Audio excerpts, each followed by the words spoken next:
Bonjour à tous et à toutes, bienvenue dans ce webinaire consacré à la saisonnalité dans le tourisme. Je suis Lucille Boileau et je présente ce webinaire avec mon collègue Sylvain Sriou. Bonjour Sylvain, quel est ton rôle à l'AFDAS? Bonjour Lucille, alors mon rôle est de conseiller les entreprises du Finistère, donc au quotidien. Voilà, et je suis basé à Brest. Génial, j'espère qu'il fait beau. Pour ma part, donc je suis à Paris, je fais partie de la direction adjointe à l'alternance et à l'inclusion. Alors, avant de commencer le webinaire, nous allons faire un petit test technique. Si vous nous entendez bien, est-ce que vous pouvez lever le pouce? Alors, pas en vrai, hein, sur Livestorm, s'il vous plaît. C'est d'en réagir. Génial, trop fort. Alors, nous sommes ensemble pour une demi-heure où Sylvain et moi, nous allons vous présenter notre support sur les activités saisonnières. On gardera ensuite 15 minutes de questions en plus. Pour poser vos questions, vous avez un onglet questions, c'est mémotechnique. Vous pouvez poser vos questions et on y répondra en fin de présentation. Vous êtes très nombreux à vous être inscrits aujourd'hui.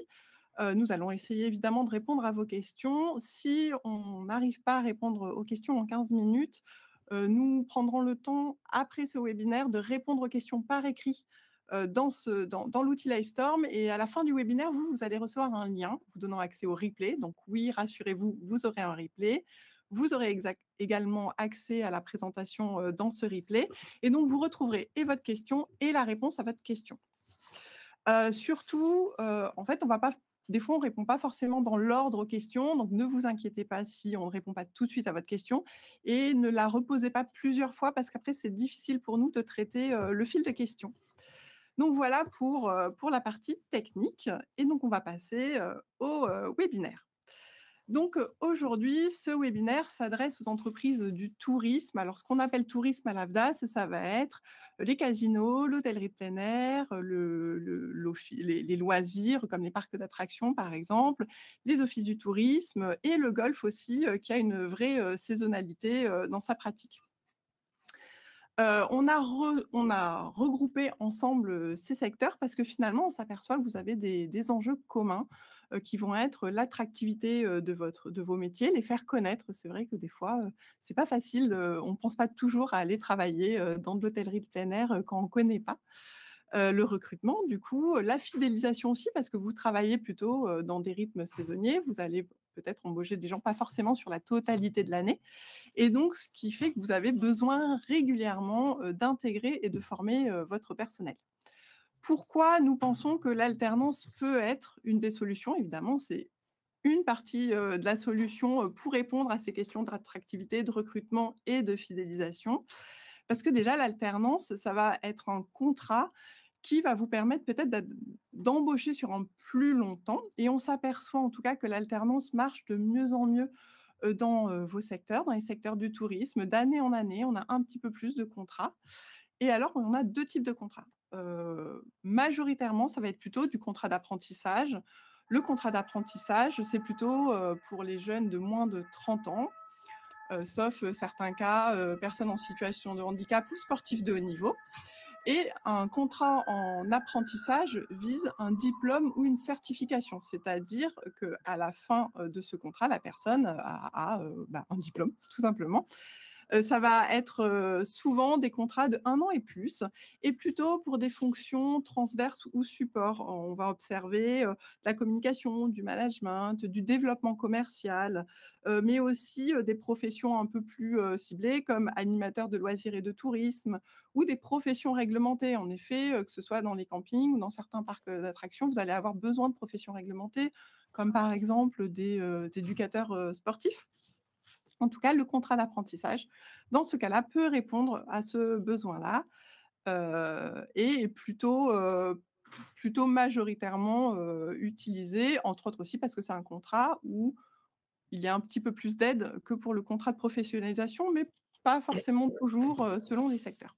Le contrat de pro, lui aussi, est quand même, il y a pas mal de recours au contrat de pro, particulièrement dans l'hôtellerie de plein air et dans les loisirs, parce que le contrat de pro, déjà, est un petit peu plus ouvert, c'est-à-dire qu'il va être aussi possible pour les demandeurs d'emploi de plus de 26 ans, donc des personnes un peu plus âgées, avec un peu plus d'expérience. Et on va viser et une certification, donc un diplôme, un peu comme le contrat d'apprentissage, mais aussi des qualifications.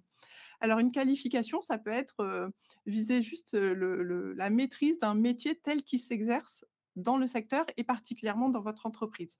Ça va être, un contrat qui va vous permettre de former rapidement au métier, tel qu'il s'exerce chez vous et c'est un contrat qui va aussi permettre de faire, par exemple, de la formation interne. On voit ça particulièrement, et Sylvain vous le montrera dans les campings, par exemple. Dans le tourisme, le contrat de professionnalisation est plutôt sur des contrats courts, ce qu'on appelle, contrats courts ici, ça va être des contrats de moins de 12 mois, parce qu'en effet, ça va vraiment viser, quelque chose de très pointu, de très spécifique, comme, agent de maintenance, toujours accueil de tourisme, la restauration, heu, ou de tout ce qui va être les travaux, paysagers aussi, dans le golfe. Et beh, je vais laisser Sylvain du coup, vous parler un petit peu des solutions. Alors, aujourd'hui, je dirais plutôt les modalités pour employer à plusieurs un alternant, elles sont au nombre de 3 en fait, hein. Vous allez voir 3 modalités qui sont plutôt, complémentaires les unes des autres. La première, c'est ce qu'on appelle le contrat d'alternance saisonnier qui va être conclu entre deux entreprises en fait, qui ont des besoins en termes de temporalité, donc des besoins différents sur cette temporalité. Alors il va y avoir un paramètre qui sera important vis-à-vis de ces deux structures et de l'accueil de l'alternant. C'est que tout simplement, on va être sur, des périodes successives chez chaque employeur. Je vous donne un exemple, un employeur A, un employeur B, eh bien, l'alternant va passer du temps chez l'employeur A et passera ensuite chez l'employeur B. Mais il sera hors de question qu'il revienne chez l'employeur A. Tout ça, c'est clairement défini à la base, en fait, et c'est quand même un élément qui est prépondérant. Il n'y a pas de durée minimale ou maximale, de définie chez chaque employeur. Il peut y avoir donc une modularité, hein, voire même un certain déséquilibre, entre les 2. Donc il n'y a pas une obligation d'équilibre, vis-à-vis de ce paramètre-là. Concernant les aides possibles, elles seront possibles, mais elles seront proratisées, pardon, en fonction de la durée du contrat et du temps de travail chez chaque employeur. La deuxième modalité possible, c'est ce qu'on appelle un groupement d'employeurs ou un GEC. Un GEC, c'est un groupement d'employeurs spécialisé dans l'insertion et la qualification. En fait, il faut savoir qu'un GEC est l'employeur de l'alternant. C'est-à-dire que le contrat est signé entre le groupement d'employeurs et l'alternant. Et cet alternant est mis à disposition dans, 2, voire enfin dans une, dans 2, voire 3 entreprises maximales. Et c'est un système qui est très flexible, tellement flexible qu'il plaît plutôt bien puisqu'entre 2024 et 2025, on a vu une augmentation de 11 des recours à un groupement d'employeurs. Donc preuve que la solution est plutôt pertinente vis-à-vis de nos adhérents. Dans le cas de figure d'un groupement d'employeurs, ce sera le groupement d'employeurs qui va percevoir l'aide, les différentes aides, parce qu'il sera employeur. Troisième modalité possible, c'est ce qu'on appelle la mise à disposition. Alors la mise à disposition, elle va, concerner une entreprise principale qui va mettre, un alternant, également en poste, en fonction chez 2 sociétés d'accueil, complémentaires. Enfin, jusqu'à 2 sociétés d'accueil complémentaires. Voilà. Alors, ce qui est important de bien comprendre, c'est que ce temps de travail dans la société principale devra être au moins de 50. Les sociétés La société d'accueil ou les 2 sociétés d'accueil auront forcément un temps de travail un peu plus limité. Ça nécessitera une convention tripartite, voire quadripartite s'il y avait 3 entreprises, pardon, puisque la convention concernera et l'entreprise principale, le salarié, donc l'alternant et la 2e entreprise, voire la troisième entreprise. Et enfin, l'aide de l'État est perçue par la structure principale. Alors, ensuite, autre point, c'est l'adaptation des formations. Et là également, on constate qu'il y a beaucoup de personnalisation possible. C'est-à-dire qu'un des contrats de professionnalisation dont a parlé Lucille tout à l'heure, c'est le contrat pro sur mesure. C'est un contrat de professionnalisation qui est très flexible puisqu'il va Je vais en parler un peu plus précisément dans l'exemple suivant, mais il va permettre d'adapter les compétences, les besoins d'une entreprise aux compétences d'un alternant. On peut également mutualiser des besoins via des classes dédiées qui vont accueillir en fait des alternants soumis aux mêmes saisonnalités. Donc l'idée, c'est d'harmoniser cette partie pédagogique et de la rendre efficace. Enfin, on peut imaginer et mettre en place un rythme adapté et une formation courte. Alors bien évidemment, toutes ces adaptations vont fonctionner et pour le contrat d'alternance saisonnier, et pour le groupement employeur ou le GEC, et également pour les mises à disposition.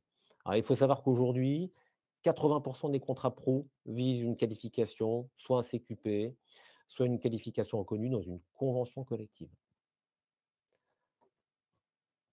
Alors, dans le secteur du tourisme, un exemple concret de contrat pro sur mesure, c'est un contrat qui a été mis en œuvre chez un de nos adhérents, donc HPA, donc un camping, hein, donc hôtellerie de plein air.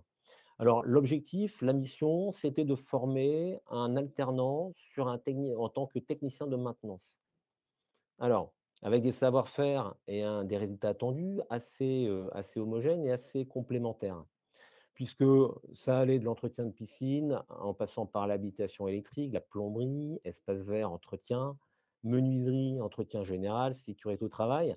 Et un item qui est assez surprenant, mais finalement très cohérent, c'est la relation client. Je vais vous expliquer pourquoi en fait l'adhérent avait souhaité rajouter cet item. Alors, le contrat choisi pour ce type de finalité, en fait, c'est le contrat de professionnalisation qui a été porté une durée de 6 mois. Alors, il faut savoir que 6 mois, c'est la durée minimale légale d'un contrat de professionnalisation. Le volume d'heures de formation était, lui, de 150 heures. 150 heures, c'est le minimum également possible, mais qui correspond quand même à 3 ou 4 jours de formation par mois. Alors, l'architecture de la formation était assez intéressante également, puisque pour le coup, l'adhérent avait mis en œuvre de la formation interne. Alors, quand on dit formation interne, on parle d'une formation qui a lieu dans les locaux de l'entreprise d'accueil. Pour le coup, 5 formateurs internes avaient été sélectionnés. Alors forcément, parce qu'il y avait des formateurs qui étaient plutôt peut-être sur la partie administrative, relations clients, d'autres sur les parties un peu plus techniques. Donc voilà, c'était la composante interne.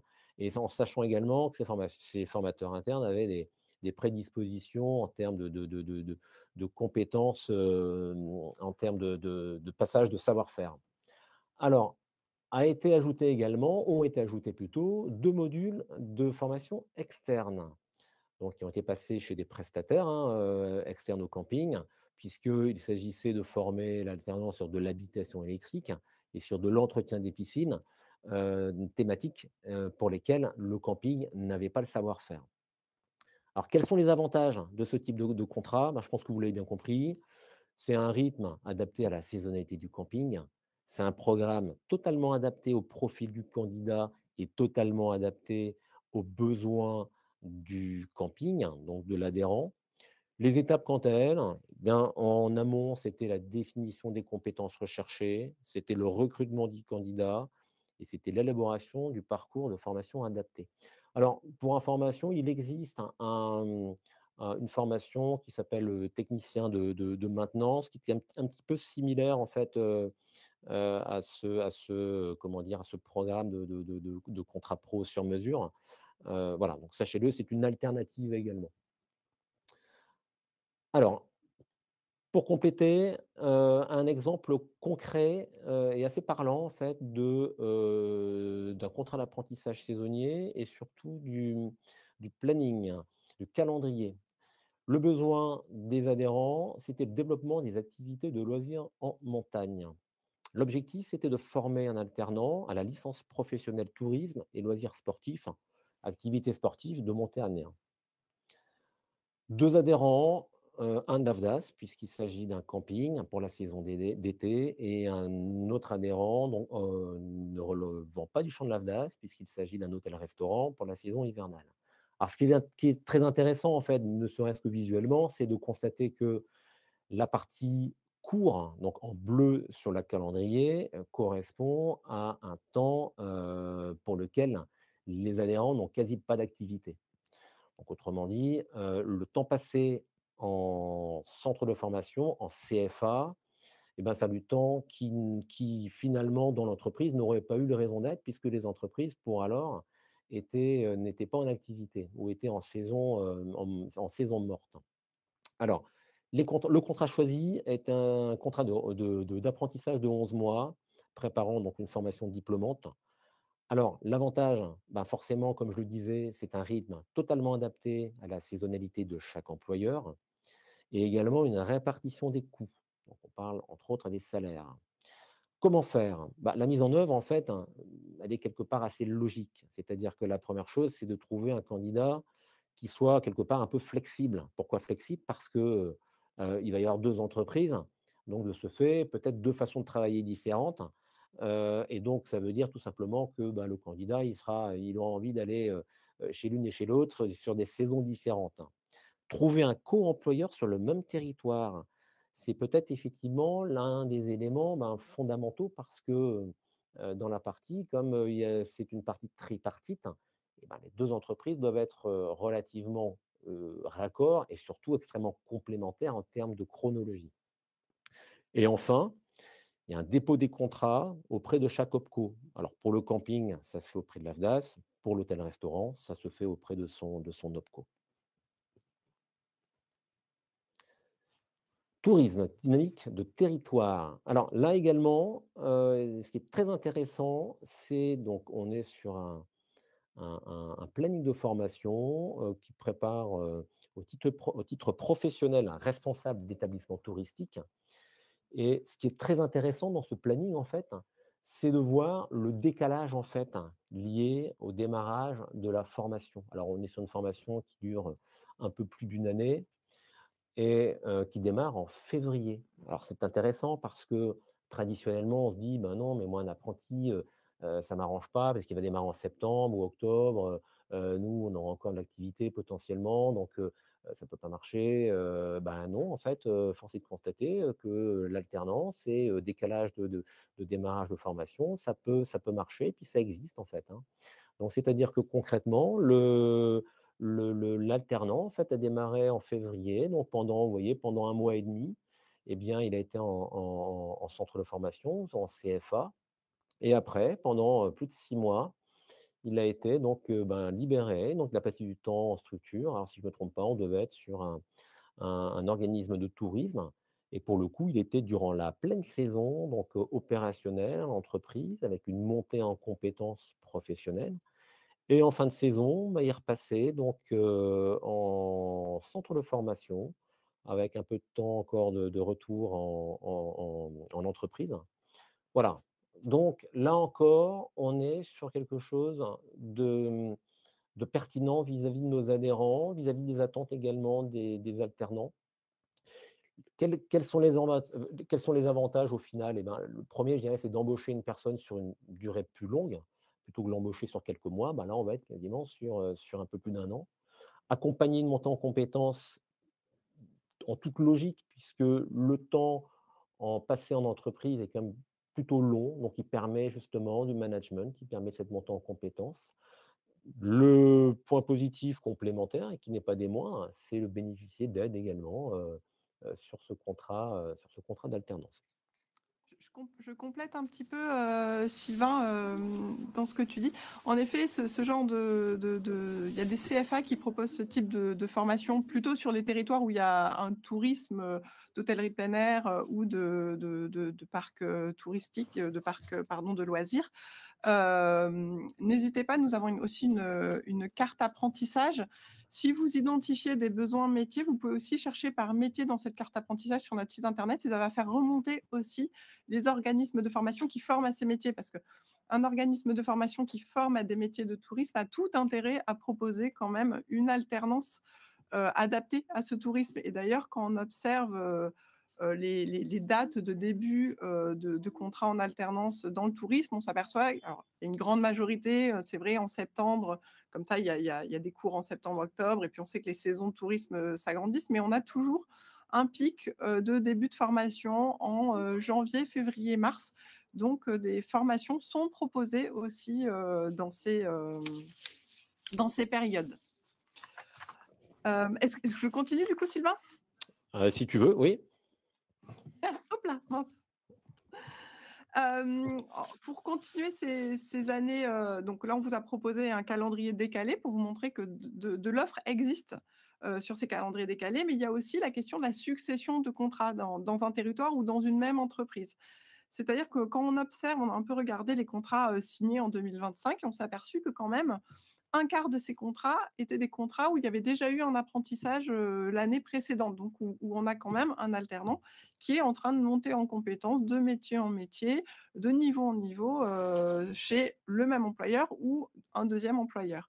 On prend l'exemple d'une possibilité, par exemple, une personne, qui rentre en titre pro, chargé d'accueil touristique, dans un camping, peut, se découvrir, et découvrir le métier, hein. C'est pour ça aussi qu'on parle d'attractivité des métiers, parce que quand on rentre, on peut rentrer par un métier et en découvrir d'autres et aussi bifurquer. Vous êtes quand même sur des métiers très larges et on peut donc avoir une personne qui, en commençant comme chargée d'accueil touristique, se destine plutôt, à une carrière de management ou de gestion, de tourisme et d'hôtellerie avec un BTS tourisme, et puis ensuite, un niveau, 6, donc on va dire un niveau, bac+3, derrière, management de tourisme. Mais on peut avoir une autre personne qui, en ayant commencé de la même façon, va plutôt enchaîner sur des BPGEPS, de l'activité pour tous. Donc on peut penser, vous savez, aux activités qu'il peut y avoir dans certains campings, des activités sportives qui nécessitent des professions réglementées et donc des personnes formées. Et qui peut même ensuite aller jusqu'à un DUST, donc c'est activités physiques et sportives de loisirs, par exemple. Ça, c'est vraiment des exemples de fidélisation. Alors la fidélisation, elle peut se faire au sein de votre structure, elle peut se faire aussi sur un bassin d'emploi et sur plusieurs structures. Et c'est ça qui est intéressant parce que ça amène à notre troisième exemple, où là, c'est vraiment un exemple qu'il y Alors, a dans je un... Oui. excuse-moi, Lucie, je voulais juste intervenir, Lucie, si tu permets, sur cette slide, la slide d'avant. Juste un complément d'information qui est important, c'est-à-dire qu'aujourd'hui, dans le cadre de la gestion prévisionnelle des emplois et des compétences, en fait, c'est important parce que cette slide, en fait, elle démontre bien aujourd'hui qu'on prend un exemple concret sur le management du tourisme et de l'hôtellerie, hein. Vous avez un manager qui part en retraite dans 3 ans, 4 ans, et bien vous dites aujourd'hui, via votre démarche, GPEC, eh ben, tiens, c'est de se dire: «OK, on a envie de le ou la remplacer, eh bien, on va, potentiellement miser sur un apprenti qu'on va faire monter en compétences, en fait, qui va passer du temps chez nous, qui va acquérir tous les fondamentaux de l'entreprise et du métier, et de là, ça nous permettra une succession, dans les règles de l'art et de façon très efficace». Et ça peut rentrer dans ce cadre-là, et de façon, plutôt efficace. Voilà. Merci Lucie. Oui, et merci parce que justement, c'est aussi le travail de Sylvain, de vous accompagner, d'accompagner les adhérents, et donc il y a plein de personnes à l'AFDAS, de conseillers emploi formation comme Sylvain, qui sont aussi là pour vous accompagner dans cette réflexion. Et donc dernier exemple, alors là, c'est plutôt une action, locale, qu'on a pu observer et accompagner dans les Pyrénées-Orientales. Donc ça va être un GE qui a fait une étude un peu, qui est parti, de notre cartographie, des métiers, de l'hôtellerie de plein air. Donc ça, c'est une cartographie qui est disponible sur notre site des observatoires, et qui est partie de cette cartographie et qui est allée regarder les métiers qui intéressaient les campings, de son département, les Pyrénées-Orientales, et qui ensuite allait chercher les organismes de formation qui correspondaient à ces différents métiers. Donc à la fois pour, faciliter, donc c'est aussi un GE qui peut embaucher, pour le compte de ces différents campings, mais ça permet aussi de penser à une progression dans la carrière, faciliter les recherches de formation, créer du lien entre les OF et les campings. Donc ça, c'est vraiment un exemple, de, pardon, d'action locale qui est soutenue, hein, par l'AFDAS, par les conseillers emploi formation de ce territoire, pour aider, les différents, acteurs, du territoire. Parce qu'on sait en effet que les campings, je parle des campings parce qu'on parle souvent, du coup, il y a des très grosses structures, mais il y a aussi plein de petites structures, et en effet qui ont besoin d'être fédérés. Alors vous avez quand même, je crois une fédération, de l'hôtellerie de plein air, qui est nationale et sur tout le territoire, qui est assez active, pour vous accompagner là-dedans et l'AFDAS, travaille aussi avec cette, fédération comme avec tous les secteurs, hein, comme, l'AFDAS travaille avec, le secteur, du golf, les casinos, et les loisirs, la convention ELAC. Et enfin, c'est à toi Sylvain, Oui, pour rés comment on vous tout à accompagne? fait. Alors oui, alors du coup, l'AFDAS effectivement est partie prenante et avec grand plaisir pour vous accompagner donc dans vos besoins en fait, hein, sur différents items, hein. Le premier, c'est identifier et prévoir les besoins en compétences permettant de répondre à la stratégie de l'entreprise. Voilà, ça c'est important. Alors tout à l'heure, je parlais de GPEC. Effectivement, aujourd'hui, c'est un terme dans l'air du temps, mais qui est très important parce que, potentiellement sur des postes, pour lesquels il y a certaines difficultés de recrutement, en fait, eh bien, il est bon de s'y prendre bien à l'avance, en fait, pour anticiper, des besoins potentiels, hein, et ça, c'est important. Donc, identifier les compétences que le collaborateur devrait acquérir. Alors, pour information, on en parlera tout à l'heure, hein, mais vous avez donc des ressources auprès de l'AFDAS, hein, donc, avec des fiches métiers, hein, qui peuvent justement vous guider, vous aider, hein, dans cette identification de compétences. Voilà, donc n'hésitez pas à les utiliser, on va les rappeler tout à l'heure. Donc, alors, c'est également traduire les compétences en objectif de formation. C'est-à-dire que c'est tout simplement la réalisation, entre autres, d'un programme de formation. Je reviens sur ce que je présentais tout à l'heure, c'était le contrat de professionnalisation sur mesure. Effectivement, ça nécessite un travail en amont de concevoir ce programme. Alors, ensuite, on peut vous conseiller sur le choix du type de contrat. Est-ce que c'est du contrat de professionnalisation? Est-ce que c'est du contrat d'apprentissage? Voilà, on sera force de proposition sur cette question-là. Ce sera également l'identification, avec vous, des ressources, des moyens, des modalités pédagogiques mobilisables pour mettre en œuvre les différents parcours. Et enfin, sur les outils opérationnels, ce que je disais, donc les outils en libre accès sur notre site pour vous accompagner dans vos démarches. Ça va du recrutement au dépôt du contrat. Bref, il y a vraiment on vous apporte des solutions clés en main qui vont vous permettre justement une simplification parce qu'on se rend compte régulièrement, effectivement, il y a un décalage entre ce que vous pouvez imaginer, complexité, d'un dispositif. Or, non, les dispositifs ne sont pas complexes, hein. Ils nécessitent juste de la méthodologie, ils nécessitent que vous ayez accès aux bons outils et c'est justement ce qu'on s'efforce de faire pour rendre toutes ces démarches les plus fluides possibles. Et enfin, donc on met à votre disposition des outils spécifiques proposés par votre conseiller selon vos besoins.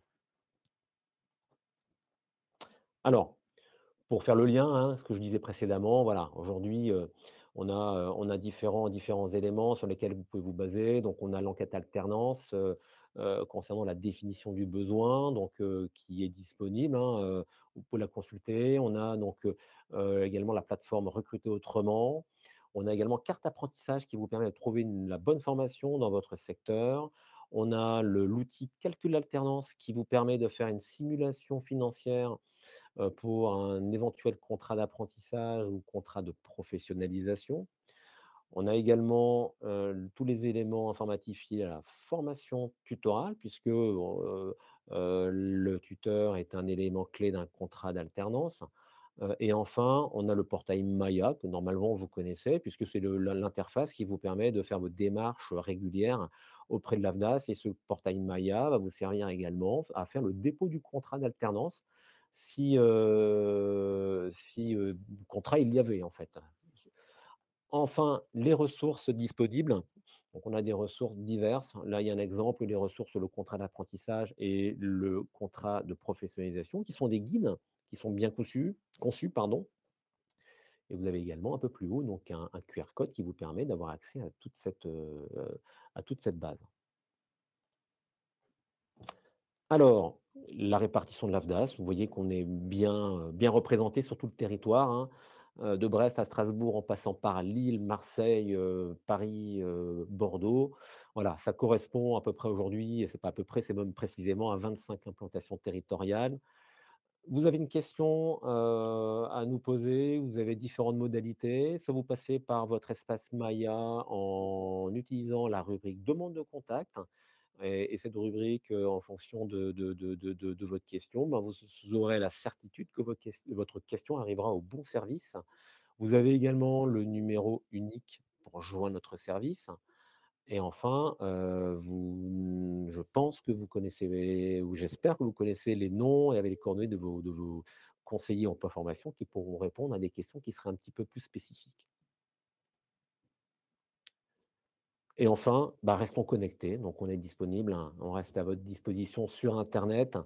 Votre délégation, est à vos côtés via des événements que nous organisons en région, via nos webinaires nationaux, ben, dont fait partie, ce Décrypte aujourd'hui, et via également notre newsletter mensuelle, pardon, que vous recevez dans votre boîte mail. Et enfin, nous sommes disponibles et sur quasi beaucoup de réseaux sociaux.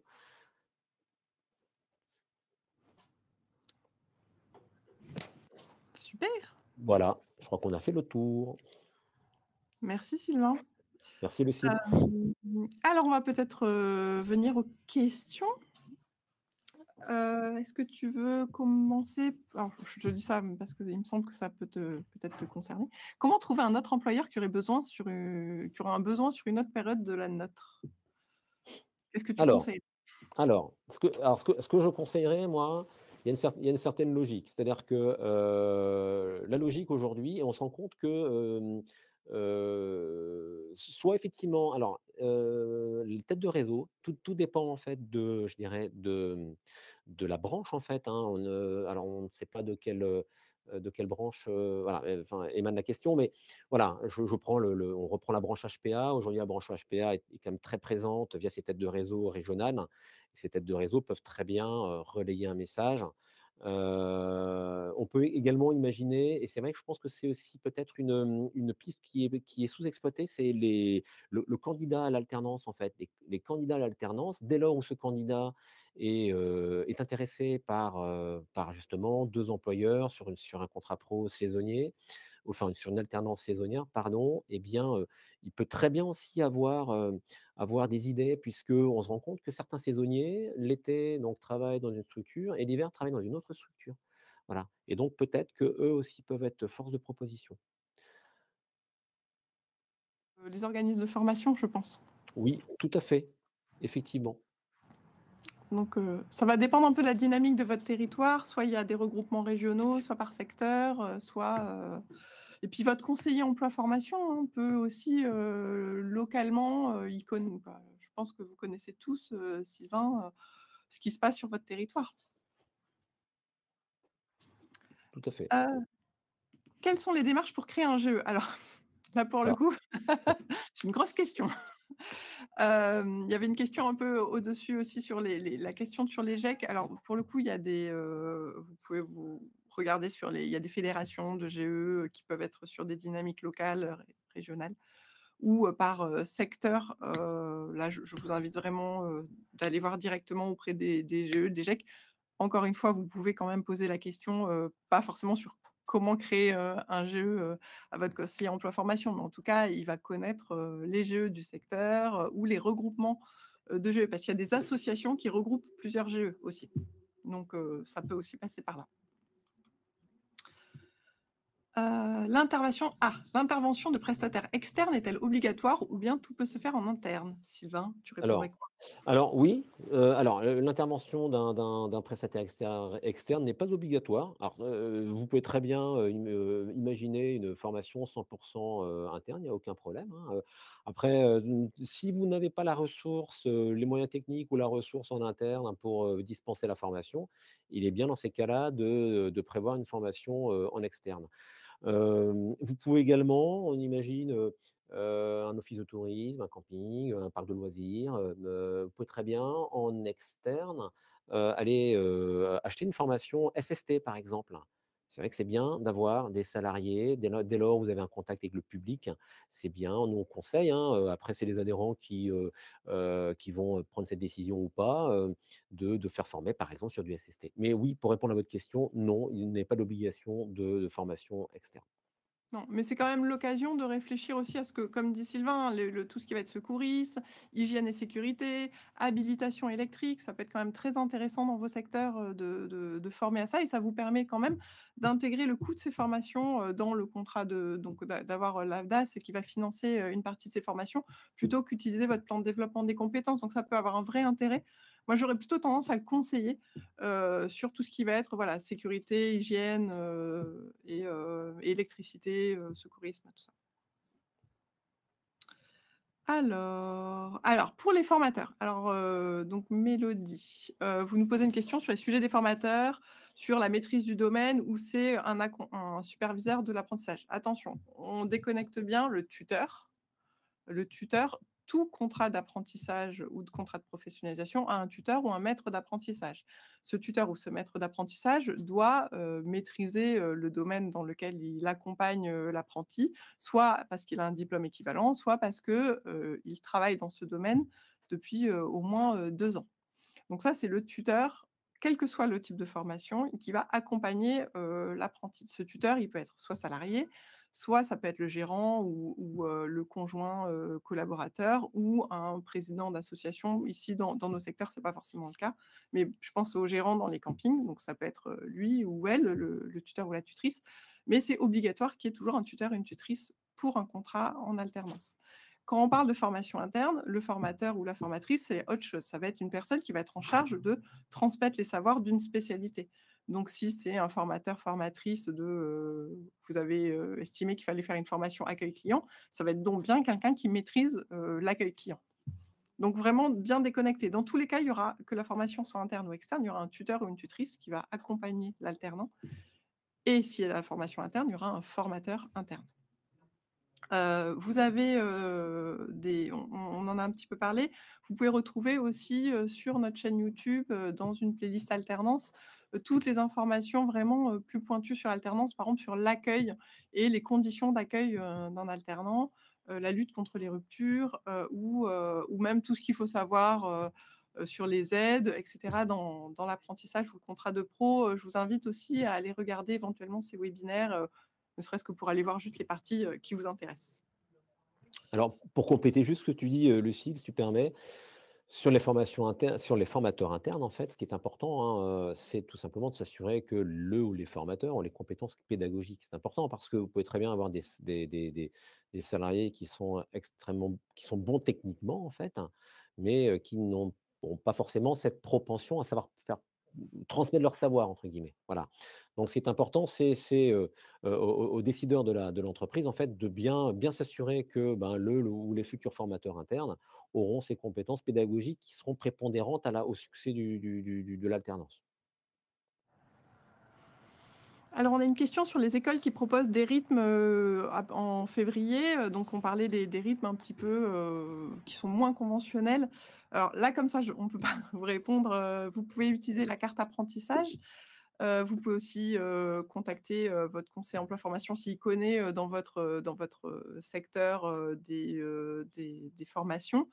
Mais regardez tout simplement via la carte apprentissage sur les métiers cibles, les CFA ou les organismes de formation autour de chez vous, ou même en cherchant sur internet, hein, en cherchant dans votre département, en regardant par mots-clés, vous pouvez trouver des organismes de formation, les contacter. Ils sont quand même dans les formations orientées tourisme, vous allez aussi avoir des interlocuteurs qui sont habitués à travailler avec des entreprises comme les vôtres, donc n'hésitez pas à les contacter. Alors, comment Alors, savoir si ah oui, pa pardon Lucie, non, non, mais peut-être que je ne respecte pas le film, mais je vois: «Bonjour, il paraît que la conclusion de contrat pro interne est compliquée à monter. Est-ce vrai? Si oui, pourquoi? Ce système de contrat pro interne est très utilisé à un moment, mais depuis quelques années, non». Alors, juste pour répondre à cette question, en fait, non, ça n'est pas compliqué à monter. Ça dépend par quel bout on va prendre le contrat. Je m'explique. Aujourd'hui, quand vous souhaitez mettre en place un contrat pro interne, la question est de savoir pourquoi est-ce que je souhaite monter un contrat pro interne. Le contrat pro interne, en fait, hein, ou contrat pro sur mesure, il n'a d'intérêt que s'il n'y a pas de réponse externe à ce besoin en formation. Voilà. Si ce n'est pas le cas, effectivement, l'option contrat point, sur mesure peut être intéressante.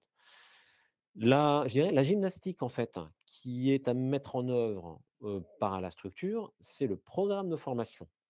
Le programme de formation, comme je le disais tout à l'heure, en fait, vous pouvez vous aider, par les fiches métiers qui sont disponibles. Ça va vous permettre déjà d'avoir des bons éléments et en fait, le deuxième élément important, c'est les compétences du salarié avant son entrée en poste, en fait. C'est-à-dire tout simplement, il a un savoir-faire, ben, la croisée entre la fiche métier et les compétences du salarié, ça va déjà commencer à vous donner un programme qui commencera à être pertinent.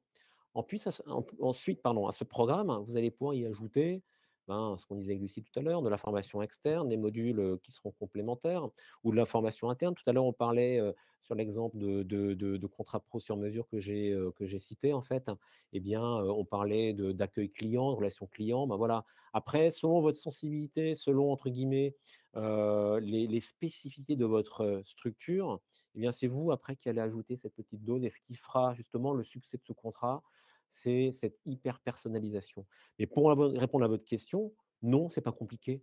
Alors bien évidemment, il n'existe pas sur du contrat pro interne comment dire? De programme type, mais globalement, ouais, ça se monte facilement donc alors c'était utilisé il y a depuis quelques années. Actuellement, vous dites que non. Bah, moi, j'ai pas ce sentiment. Moi, j'ai ce sentiment qu'aujourd'hui, le contrat pro interne sur mesure, repart, hein, donc voilà. Bien évidemment, ça reste à la marge et il faut vraiment qu'il y ait un besoin avéré pour qu'on aille sur ce type de contrat. Oui, c'est ça, c'est un contrat qui vous engage, hein, quand même, à dispenser de la formation en interne et donc à prendre du temps et à avoir, toutes les dispositions, le matériel, les locaux, les formateurs, qui vont dégager du temps à ne faire que ça et non pas à, produire, ou travailler, dans le camping ou le parc de loisirs, donc c'est quand même des gens que vous allez dédier, à former, une personne. Je pense que peut-être qu'avant, il y avait la possibilité de faire des contrats pro expérimentaux, qui étaient, prévus par la loi, et qui permettaient d'avoir des contrats très, très souples parce que ça pouvait vraiment, viser, plein de choses. Maintenant, c'est vrai que le contrat pro, qu'on appelle interne ou sur mesure, doit viser, soit une qualification, soit se rajouter à une formation déjà prévue. Donc c'est peut-être pour ça que vous en avez un peu moins entendu parler, mais comme le dit Sylvain, nous, on l'observe quand même, à l'AFDAS comme un recours, régulier de nos adhérents. Mais c'est vrai que ça demande, quand même du travail, de la pédagogie, de la préparation, on peut pas s'y prendre au dernier moment, en tout cas. Il y avait une question un petit peu avant sur comment savoir si des candidats ont commencé les cours, mais n'ont pas trouvé une alternance que l'on pourrait décaler en février. Oui, vous voulez parler d'une personne qui aurait commencé, au mois d'octobre, qui a pas tout de suite trouvé et que vous pourriez, récupérer. Alors, bah, là, je pense qu'il faut voir auprès des organismes de formation. J'imagine que localement, vous avez aussi, des offres d'emploi. Souvent les jeunes, dans ces cas-là, cherchent, hein, un nouvel employeur, ils cherchent tout court un employeur. Je pense que ça va vraiment dépendre de vos territoires et des fédérations et des réseaux, locaux. Tu confirmes, Sylvain? Oui, je confirme. On avait une question du coup sur le montant des aides. C'est vrai qu'on n'a pas vraiment abordé, cette question, aujourd'hui. Basiquement, là, on a une aide qui a été votée, pour le contrat d'apprentissage qui sera possible jusqu'au 31 décembre sur les contrats conclus au 31 décembre 2025. Cette aide, elle est tout d'un coup, j'ai un doute, elle est de 5 000 €, c'est ça, hein? C'est ça, je te confirme, c'est ça. Super. Elle est de 5 000 €, voire 6 000 € si c'est pour embaucher une personne en situation, de handicap et pour les entreprises supérieures, à, 250, équivalents, temps plein, elle sera ramenée à 2 000 €, sachant que ces entreprises ont des obligations d'embauche et doivent, donc répondre à ces obligations, pour toucher, les aides. On pense souvent, et à tort qu'il n'y a que des aides pour le contrat d'apprentissage, c'est faux. Il y en a aussi pour le contrat de pro, qui peuvent être tout aussi intéressantes parce qu'on va avoir aussi, plus de temps, en entreprise en contrat de pro Et donc, les aides en contrat de pro, ça va être, il va y avoir des aides France Travail de l'embauche à partir de 26 ans, puis et 45 ans. Donc, des aides de 2 000 € puis de qua ou et de 4 000 € si la personne a plus de 45 ans. Vous avez aussi des aides à la fonction tutorale, alors ça, c'est pour, les 2. Et par exemple, dans certains secteurs, comme les loisirs, la branche ELAC prévoit aussi des aides à la fonction tutorale supplémentaires, jusqu'à 3 000 € pour les CQP de la branche. Donc c'est pour les contrats, de qualification professionnelle de la branche.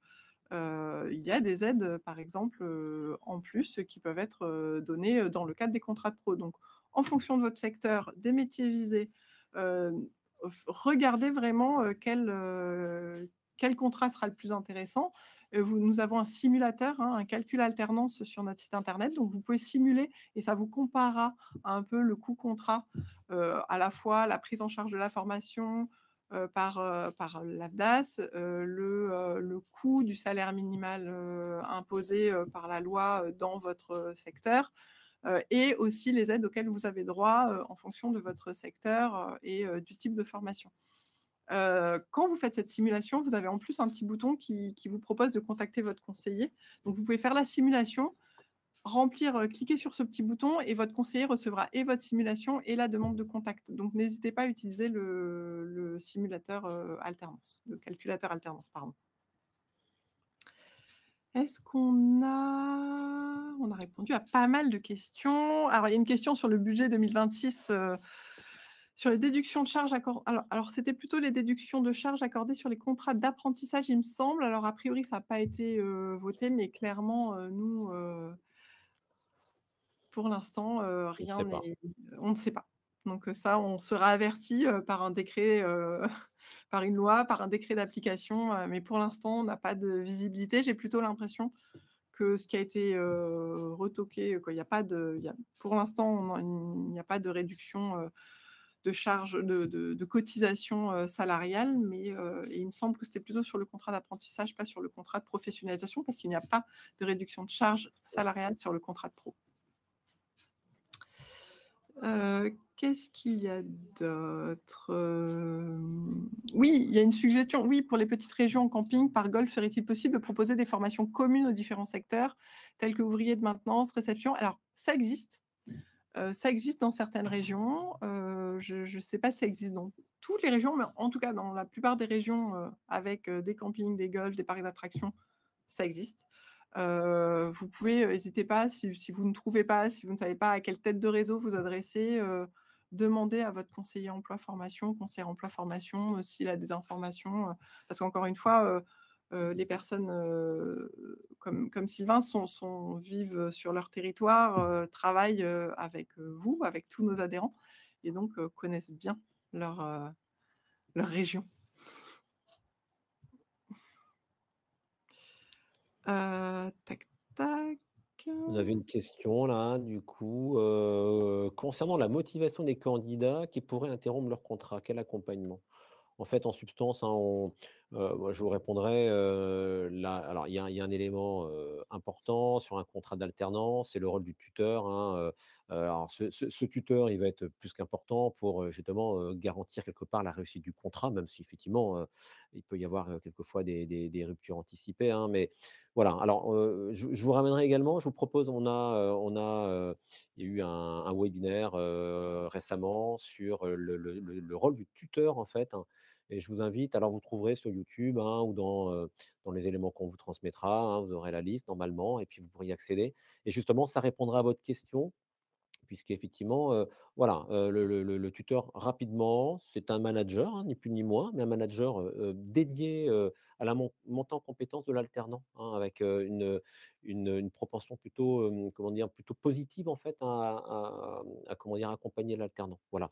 Donc, voilà ce qu'on peut vous conseiller en fait, c'est aussi d'aller, peut-être revisionner ce webinaire.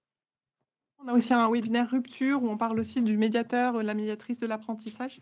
Je pense qu'on a dépassé l'heure, je viens de voir. Oui. Si nous n'avons pas répondu à toutes les questions, je pense qu'on a vraiment répondu à la majorité. On reviendra dessus, de toute façon, on va refaire une passe, vérifier qu'on a bien répondu, à tout. Si vous voulez qu'un conseiller vous recontacte, mettez-le en question, «Contactez-moi s'il vous plaît», on transmettra, on va retrouver. Ne mettez pas vos noms et tout, on vous retrouvera et on transmettra à votre conseiller ou conseillère. Et puis voilà, vous allez recevoir ce lien. On va avoir un petit sondage pour savoir si on a répondu à toutes vos questions et on vous remercie. N'hésitez pas à aller sur notre, playlist pour retrouver, d'autres webinaires sur le sujet de l'alternance et merci Sylvain. Merci Lucille, à très bientôt. À bientôt. Au revoir. Au revoir.